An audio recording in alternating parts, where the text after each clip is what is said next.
Hello friends, family and other creatures of the sea, and welcome back to a high-level best of 5 here between herO and MARU, the disputed #1 Terran and the disputed #1 Protoss player. People will tell you Clam is better than MARU, and people will tell you MECH ALL INS is better than herO, or Classic is better than herO. And these could all be true. I don't know. I do not... I don't really have any strong statements on this. I have no strong feelings towards any of this. I do feel Clem might be a little bit better than MARU, but sometimes I see MARU play and I look at it and I was like, damn, this guy knows what to do. This map is Sandworm. It reminds me of the movie June. I watched June 1 when June 2 came out, because I was like, oh, everyone was hyped. You know, I was like, oh, June 2? I was like, oh, I'll watch the first one then. Wasn't impressed by it. I remember feelings of boredom. The worms, there's like sandworms at some point, which is what this name is called, sandworm. I can't remember what they're called. I think they're just called sandworms. They looked a lot like niduses, like nidus worms that are just living under the sand and pop out every now and again. Thought that was quite cool, but the rest, I just can't remember any of it being like, wow, that was crazy sick. I was kind of disappointed by the movie, to be honest. I also didn't read the books. Maybe the movie gets better if you read the books.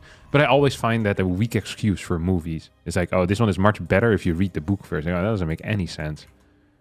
Like, I watched Lord of the Rings just fine without having to read the books. I read the books after. And I'm not sure if this is like, you know, the first type of media you consumed is better. But I kind of like the movie. I've been very vocal about this, but I disliked the songs in Lord of the Rings, like the endless singing of the freaking hobbits.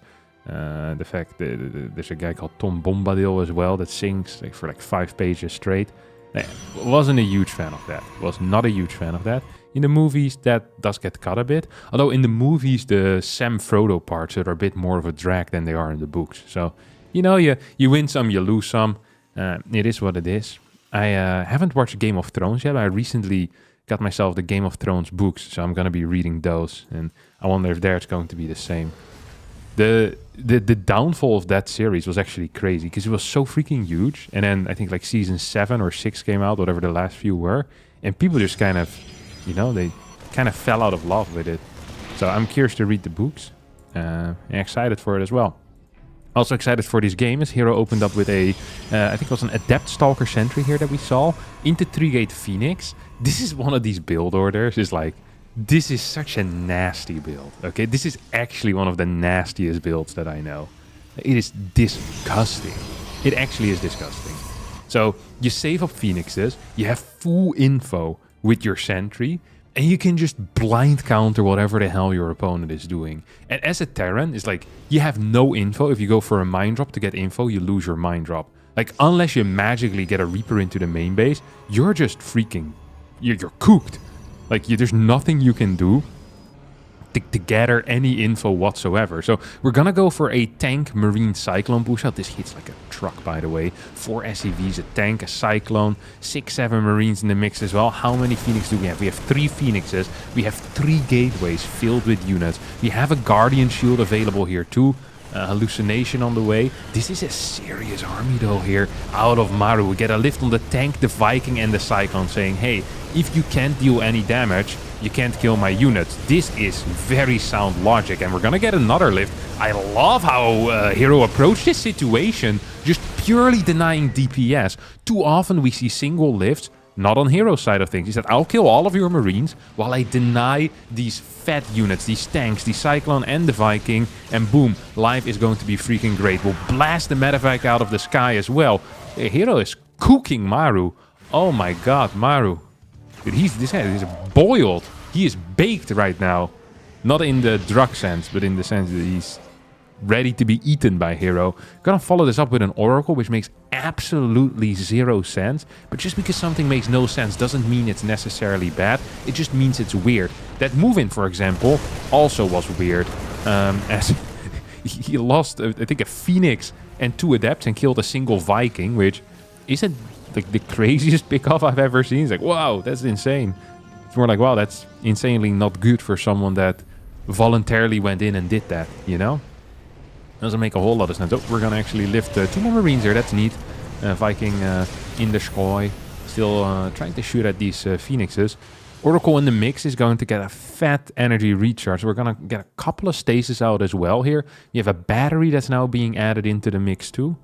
Over here on the third base. Forge, Twilight, 2 more gateways, 3 more gateways. The problem with these types of Phoenix builds is that you have Phoenixes. And the Phoenix is a unit that is great for about 4 or 3 minutes, and then it just falls off a cliff. Like once there's more than 12 Marines, they're like, oh, dang, just invested 500 gas in these Phoenixes. That is not quite what I wanted. And he don't really have any splash. So Templar Archives here is really late, right? Like 6 minutes, 41 seconds. That blows. That is not brilliant. He's going to try and get that out in time, because we're going to have an SCV pool out of herO. Out of MARU of 5 racks. There's no eBay with this either, so no +1. herO's dealing a little bit more damage as well. We still have this Oracle just kind of standing around too, just waiting. This MARU, see this? It's hard to spot on this map, the stasis. Some maps just are much easier to spot for whatever reason. As the Oracle went in, got a kill. He's going to get another kill. Sees the lack of turrets. And I wonder if herO is perceptive enough to see the lack of an eBay here too. I wonder if he is, because that would obviously tell you everything you'd need to know. We don't have Storm started yet. I'd love for him to start it, despite it feeling quite late. Storm is a very short, quick, neat upgrade. You can start it, you can recharge one of your Templar, and you're going to be fine. However, we're not starting it right now. Oracle comes back in, it's going to get a lot of worker kills. Medevac is going to get taken out for free as well. Oh my god, here are those flaming Phoenixes, but these Phoenix are taking out literally everything that exists. We're going to get an Archon Warp in. Double Archon Warp in over Storm, by the way. Archons are much weaker than Templar with Storm, but they are here much quicker. So if you believe the fight is going to happen within the next like 20-25 seconds, it's a great thing to do. Oracle goes in once more. We still don't have an eBay. This Oracle is going to deal a lot more damage. That means that the sustain of this push is pretty much going to be but no reinforcements. So this is it. It's now or never. And I don't think these Marines are going to live forever. Get good double pickups on the mines. We have a bunch of tanks in the back. It's just so large. Guardian Shield doing a good job too. Get the double tank lift. Medevacs are being blasted here. The Phoenixes stay alive, and MARU will have to tap out with a fast GG after 8 minutes and 32 seconds. Once more, we see MARU opening up with a double gas Reaper into factory. As herO is hyperactive with this probe scout. Freaking buzzing away at the... SCV is trying to deal some damage. Once more, also with a full Reaper wall, which I don't mind. Pylon in the main base. herO plays like a... He plays like a prick.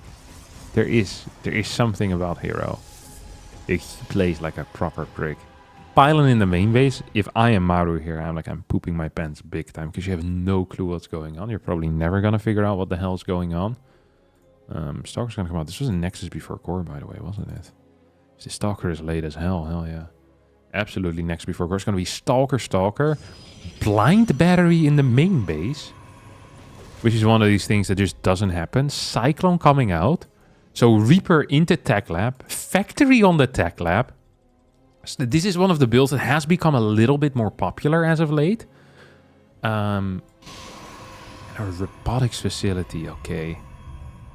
Yeah, herO is cooking. He is doing something that wasn't talked about before. This is a Stalker sentry into a robotics facility. I would love to see where the hell this goes, because I have no clue. I just don't know where this is supposed to go. Like, what are we doing here, lads? What are we doing? I am so curious. Extremely curious, even.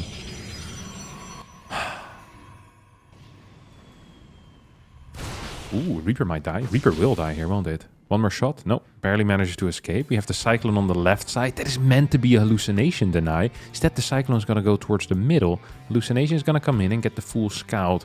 We're potentially running into like a double Cyclone drop type of setup. Third gas is going to get... remain hidden. Immortal now being boosted out. Battery gets created as well. We have Mech Field Accelerator. Is this Mech?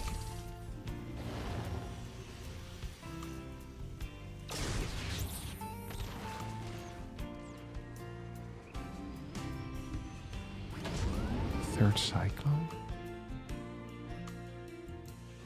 The hell am I watching? Factory then. It is a factory. It's a 2-base MECH ALL IN. Okay.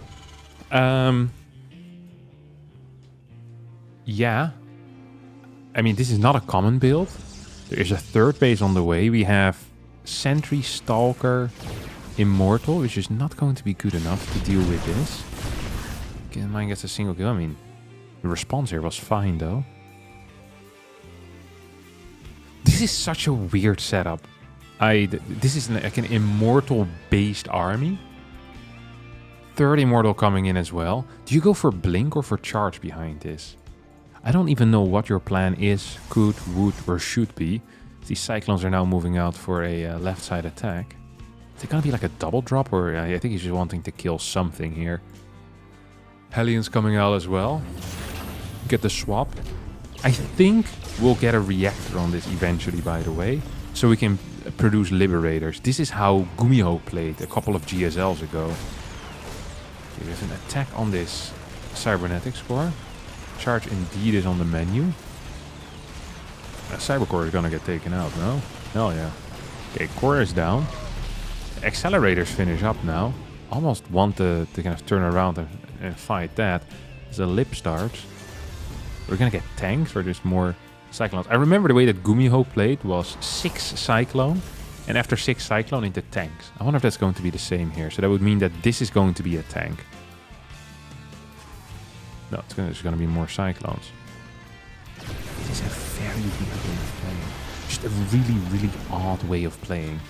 You lost anything big yet? No, not really. A couple of Marines, Heli and a Cyclone. That's about it. herO is going to add in a Dark Shrine over at the third base. I mean, I am confused as to what the hell is going on. We're going to get single Liberator harass.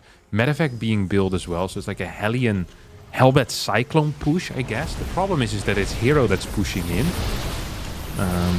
We can still lift stuff here as well. Cyclone dealing a lot of damage against that Prism. As the triple Immortals are just absolutely banging through this. Prism with it is super helpful. It's kind of stopping these lock-ons as well from going down. Overall, herO takes out a crap ton of workers. I think the issue that I have with this is that if herO loses both of these Immortals, his army is quite a bit weaker right now.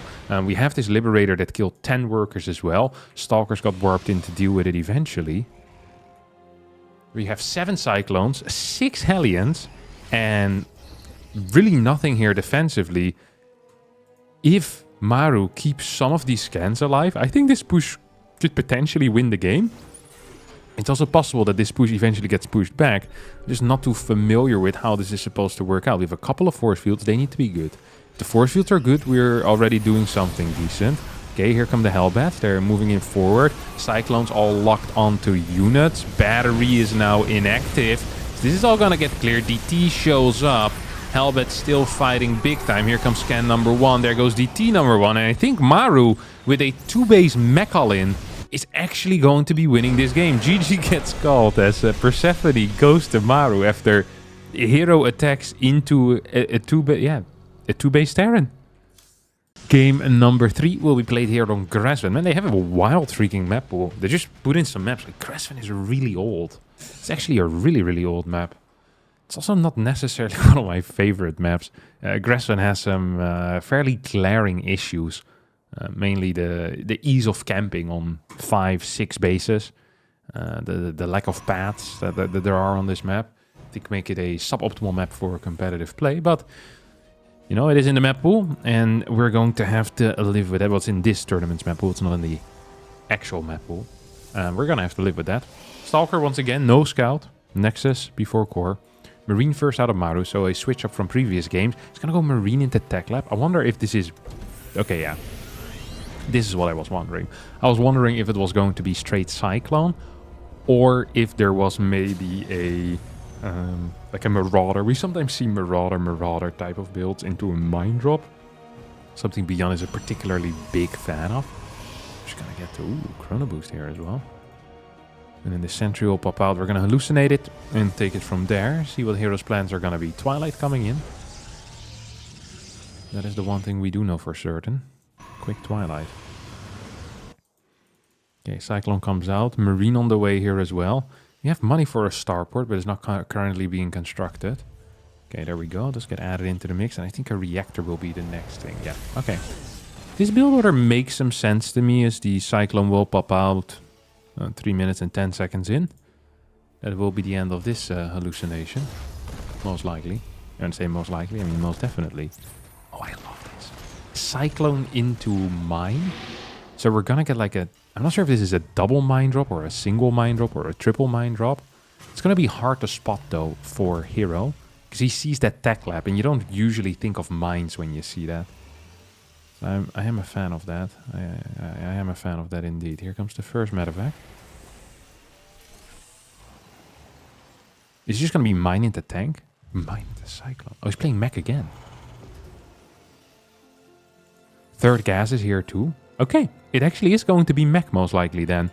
Meanwhile, herO is transitioning into 3-8 blink with a relatively fast nexus 4 minutes into the game. It's not the fastest I've ever seen, but it's quick enough. Mech field accelerator on the way out. Hallucinations cannot be built right now. Blink on the way. Don't forget there's not going to be any type of cloak quickly. So MARU just goes for another 2 base. It's wild. A lot of the Europeans and Cure have played this type of build order and almost always with a fast triple CC. Feeling that there is a serious need to get extra gases, I think. on the third base, like gas 5 and 6 seems to be somewhat important to a lot of Terrans. The mine drop's gonna come in, but there's look how many units we have already. Like if these units are even remotely in position, this is just not gonna work. I think that is the realization that MARU has right now as well. 2 more factories coming in. We have the tech lab on the starport. We have a bunker cancel, and we have the refinery here as well. I think one of the problems that MARU is gonna be kind of running into fairly soon is that there are 0 tanks. We almost never see pure Cyclone build orders. There's a decent reason for that. It's because Cyclones don't actually trade well against Blink Stalkers if they don't have tank backing. And especially without mech field accelerators, they don't do very well. So here we go. There's 2 Cyclones here. And you can blink on top of this and probably kill something, no? Doesn't want to commit onto it right now. Just gonna try to get one. Gonna try to get a second one here as well. There you go. 2 Cyclones already going down. That is a serious amount of damage that is being dealt. 2 workers against 2 Cyclones. It's a great trade for herO, obviously. And he just continues pushing in forward. As long as there's no tank, like, you can just run in, blink back, run in, blink back. And I don't really see what these Cyclones can achieve unless you start matching the Stalker count a little bit better. Which currently doesn't really seem to be the case. Medevac will be useful, of course, at denying snipes. But still, herO, like he's going to come in with a lot more Stalkers from here on out as well. Marines are being taken out one by one. Armory is on the way behind all of this too. This is a 2-base all-in. Once more, herO off of 3 bases being very aggressive against a 2-base. But this time I feel like it's going to be much more successful. I really do believe that he could just blink in forward with a Guardian Shield and kill all the Cyclones here. Like, pretty much no problem whatsoever. There you go. Hellions are being targeted down as well. There are 4 gateways behind this. But overall, the trade 1600 minerals against 800. SCVs being cleared here, left, right, and center. Double medevac pickups available. That means that you can't really blink in forward. Liberator on the way. This is the exact same build order, but herO with a significantly better response. Going into Templar Archives from here on out as well. Can just keep adding more Stalkers if he wants to. Has charge already done. And yeah, I am not really feeling this for our good friend MARU. I am not really feeling this for MARU at all. MARU wants to move out, but he has 4 Cyclones. I just don't see how he's... I just don't see what the plan is here. Like, less production, less eco. Pretty much an inferior army as well, I think.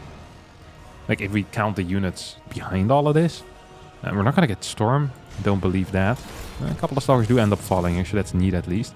Liberator's going to show up into the main base. Should not be capable of dealing a whole lot of damage.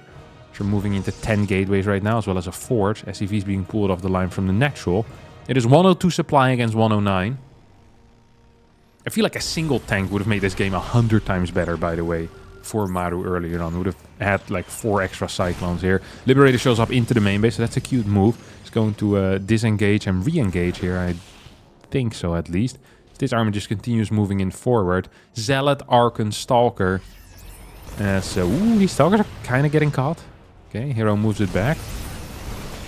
The Prism does not get locked onto. Here comes the Stalker flank. I mean, Zealots are just pushing this back, and the Cyclones now need to pick on, you know, they need to lock onto something, but yeah, just a fat W here for herO. Much better defense as herO puts himself on match point. Alright, our potentially final game here in this best of 5 has herO starting off with a Zealot running across the map. This is actually a really strong thing that some Protoss have started doing again. It's where they'll scout, and if they see a build that they like, they'll build a Zealot.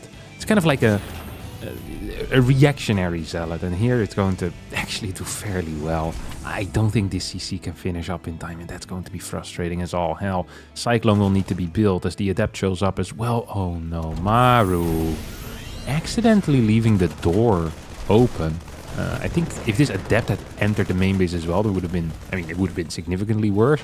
Now it still kind of sucks. It's not going to be the end of the world. Ooh, SCV gets microed back. Well done by MARU. This SCV here in the depot is going to get cleared too. There's 2 SCV kills, almost 3. That SCV move back in. I think with a little bit better control, this could have been done. hero's going to move in. He's going to see the Cyclone, and then he's going to get the kill as well on this SCV. 3 SCV kills. A brilliant start. Absolutely brilliant start here for heroes. We have a second barracks coming in at a rapid pace. This is starting to feel a lot like Christmas. No, it's starting to feel a lot like a 1-1-1 all-in with 3 wrecks. So that is not a 1-1-1 all-in. That makes no sense. I think it's going to be naked production on the barracks. So no tech lab, no reactor, no nothing. Just Marines. He's going to run across the map with tank, Marine, medevac. It feels to me like that is kind of what we're heading towards. The general vibe that I'm feeling here. No worker production in the main base. Look at this. That is usually a fat tell that something weird is happening. Look at that. No worker production here at all. None. 0. 24 workers out against the 38. So, look at this. This has to, yeah. I mean, this just has to be it. If you ever scout this, by the way, like you have like 16 workers in your own natural and you see 4 on the other side. It's like, all right. That is, this is practically a 1 base all-in with a token natural. And what does the token natural do here? It can force out a 3rd base out of the opponent. So that is something that we could see here, is that hero gets a 3rd base and then just dies. Or a hero techs too fast and doesn't build enough units. So the most important thing for hero here is to actually get stuff out. Like just infinite units pretty much. That is that should be his general plan. As MARU's going to move across the map, he has 13 Marines, a bunch of SCVs. This Adept is gonna die. Viking is here as well for extra damage output. We have a lot of Stalkers. 7 Stalkers. So the goal here is to deal damage and to kill Marines. Ooh, if you get a medevac, that's game. It's not entirely game, but it's very close. So I love that we're seeing the repair here on that medevac and the repair on the Cyclone as well. Like he's not being over eager here. So both tanks are going to unsiege right now. New Observer also shows up and kill on the Cyclone. Wanted to go for the medevac or pretend to go for the medevac. If you can get like 2 more Marines here, that would be huge. Oh, he's gonna get like 2 more, absolutely. And he sees the siege up as well, I think. Or did he not? No, he felt it. I mean, there's so many units here. You're going to be forced to siege up like 6 more times. It's going to be a lot of Marines. We frequently see like a Stalker split up in this type of case, where 4 Stalkers go behind to pick up reinforcements. Let's see how hero is going to try and figure this all out. He has 12 Stalkers, 1 Immortal. Here we go. Immortal goes in first. Right-clicks this tank. Do we get a blink in forward from here on out? 2 tanks go down at an instant. 76 supply against 54. 19 workers for MARU against the 46 of his opponent. Tank is going to get sniped here by this Immortal. Couple of shots in. There's no energy recharge available, but this army I don't think is going to be big enough. New tank is on the way. That's going to help out, but GG gets called. herO takes the series with a 3-1 score with not a single game going over 10 minutes.